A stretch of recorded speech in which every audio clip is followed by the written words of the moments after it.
Hey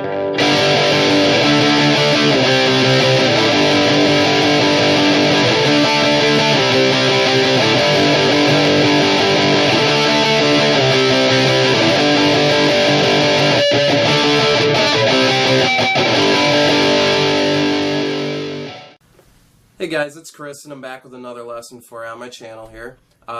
You probably noticed I don't sound correct. I'm a little sick, but I think it's important to keep the lessons going here. So I'm bringing you another lesson on the CAGED theory that I started the other week. So far you've seen my intro video to the CAGED theory and you've seen my summation of what an open C chord is and the differentiations you can do with it. So this week I want to just go the next letter down in CAGED, and that would be the A chord. Now right off the bat, if you play an A chord yourself, you probably notice that my guitar sounds a little lower. I just have mine down a half step. Don't let that throw you off, because that's the shape that we're looking for and that's the sound we're roughly looking for. So when I'm doing this chord here, we're playing an open A chord. And again, it's an open chord because we're playing open strings in the chord here, and those open strings happen to be the 5th string and the 1st string of this open chord. And the strings that we're pressing down on would be your 4th, 3rd, and 2nd string, which is your D, G, and B string. And all 3 of those strings we're pressing down on the 2nd fret. So I'm using my 3 fingers here, and then I'm strumming the 2 open strings. And that's what gives us that nice, clean, open A sound. Now, again, I want you to just take that chord and then I want you to break it up and try each note individually to make sure that you're getting nice, clean, clear notes out of each of the 5 strings you're strumming. So start with this, A, and work your way up the whole 5 strings. Once you've done that, and you know that you're getting nice, clean notes, practice the strumming.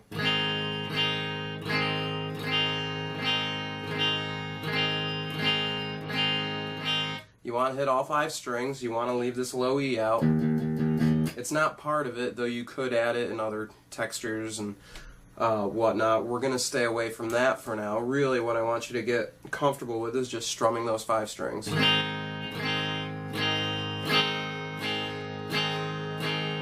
And then try them down and up.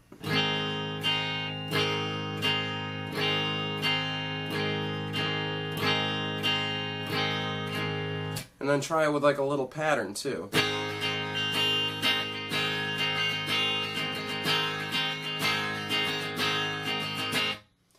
Once you get familiar with that and you know how to play your open A chord, you want to be able to figure out how to bar it.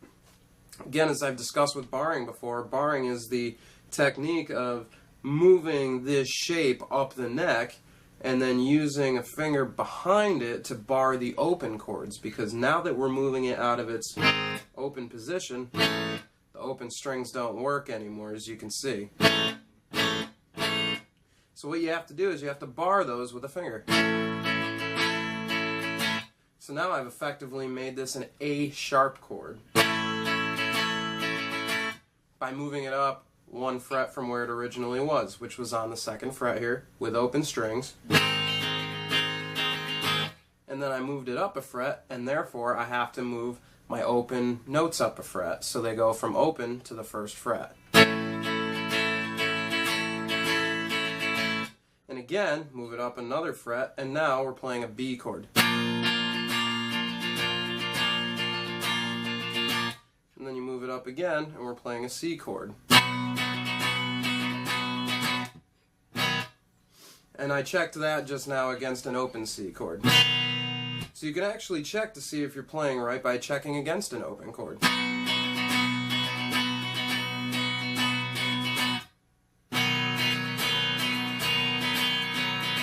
And those are the same exact chord, but I'm playing this C chord in the shape of A.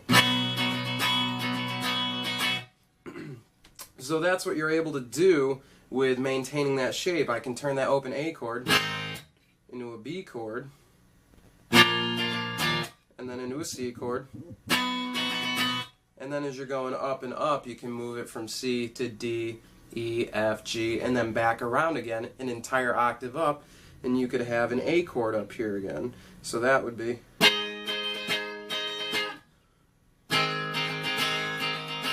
So going all the way up here, now I'm playing an A again, but I'm not playing it open, I'm playing it with a barred 12th fret, and that's what's giving us an octave higher a sound. The cool part about that is that when you're playing these barred chords, you know, you're gonna run into some difficulties. Like when you get up here, it's really hard to push all three of your fingers down into this one fret that's a lot thinner than the other ones were down here. So what you can do is you can bar, like you were with these guys, and if you're having difficulties, you don't even need to play all the notes too. You could actually just play 2 of the notes. Now it's going to give it a different sound, and it's going to make it an actual chord if you play all of the strings. What you can do is you can actually play parts of it. So if you wanted to, you could play just these 2 strings and then the barred chord here, which is technically a power chord, but it could also be a part of your A shape as well. It all depends on how you interpret it with a song you're writing. There's a lot of different ways to look at this kind of a method. So again, with here, we're barring and then we're pressing down on these 3 right here. I'm just picking an area. So if I want to, I could press on these 3 and then bar my 1st and 5th as I described down here. When I moved it up, I had to bar my 1st and my 5th. So up here, I can bar these 3 and then bar the 1st and the 5th. Now it's going to be difficult to get that chord out because you can't fit all 3 fingers there. So what you can do is you can actually separate it out and play maybe this guy right here, which is normally pressed down here, and then these 2 as I described. Now you're playing part of the A shape. And if you were to play this note, you would be playing an A shape of a C sharp. So you don't have to use every note of the chord. You could actually break it up and use a couple different strings. You could finger pick it. You could play the chord with a pick and strum it as a chord. There's a lot of different things you can do with it, and I'm going to go over that in future lessons. But for the basic concept I want you to understand, let's go ahead and keep it simple and just get used to playing our A chord. And we're going to play in the open position.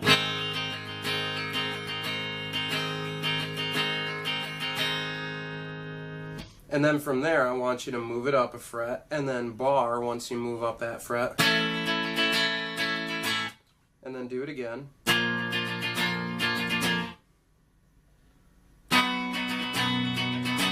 And I want you to get used to that and move up as much as you can until it gets uncomfortable, and then try and bar with this finger and bar with that finger if possible. And if you run out of realty, it's okay. You know, some of these shapes are going to be more difficult to move up the neck than others.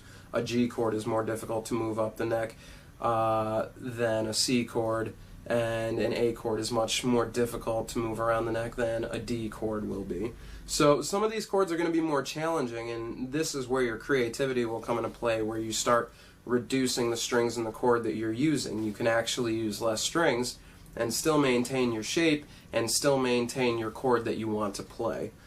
So it's going to be important for you to just learn that open A chord and then be able to move it as far as you can. When you run out of room and your fingers can't do it anymore, it's okay. You know, just get used to the fact that you're moving it, and additionally check on your low bass note. So in this case, when I'm strumming, my low bass note here is an A. And then when I move it up 2 frets and I bar it, my A just turned into a B chord, and then I move it up a fret and my B chord turns into a C. And I check that against my open C. So it's important that you look at that low bass note for this guy and see what the note is, because the note's going to tell you what chord you're actually playing. Because even though you're playing an A shape, you're not necessarily playing an A. Because that sounds nothing like an A, and that's because it's not. It's a B chord.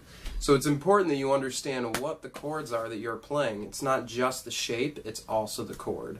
So for that, just get used to pressing down on those 3 fingers, and then get used to moving it up the neck, and And I want you to be familiar with doing that and get comfortable with it too. And another thing you can do once you get comfortable with it, increase your dexterity a little bit in your finger motion, you know. Start with that open C chord that we just learned from in the last lesson. And then work on moving it to the A. And then work on moving it back.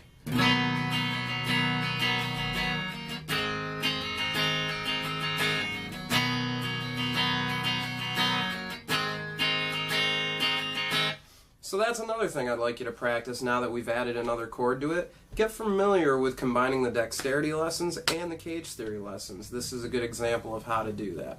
Combine the two chords and get familiar with moving between the two comfortably, and get familiar with your A chord and moving it around the neck. Additionally, with moving it around the neck, become confident and comfortable with what chord you're actually playing. Because even though we're learning an open A chord for the cage theory, the whole point of cage theory is to move with bar chords around the neck and show you what different chords you can play. You can play any chord in any shape all over the neck, and this is going to be your guideline on how to figure that out. If you have any questions on this, please let me know in the comments below. I'd love to help you and assist you further. If you're interested, I also have my Facebook page. You can get a hold of me on there. I'll try and put up some examples for you. That way you can see some different ways that you can play things using these bar chords. A perfect example would be a song like Back in Black by AC/DC. So what I'm going to do is I'm going to show you how the song is normally played with the three chords it opens with, and then I'm going to show you how you can play it with a bar chord. So look out for that. I'll have that tablature on my site. And get familiar and comfortable with switching between those two, and get familiar with playing that open A and moving it around the neck. So again, if you have any questions, let me know. Otherwise, I'll see you for next week, and we're going to do the G chord. We have 3 more lessons on cage theory before we move on from there. So get familiar with that, and I'll see you next week. Thanks for watching.